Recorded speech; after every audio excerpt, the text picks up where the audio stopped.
Hello everyone, testing out my completed dockside.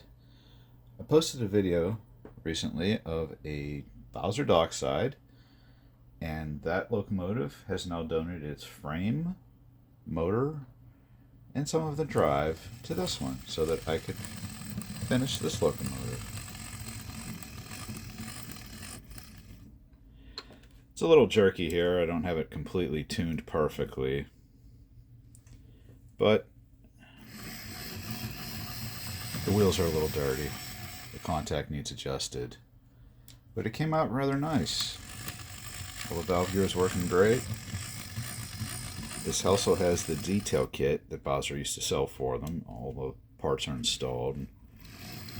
And it came with headlights, brackets, a air compressor, some piping, the whistle, the bell.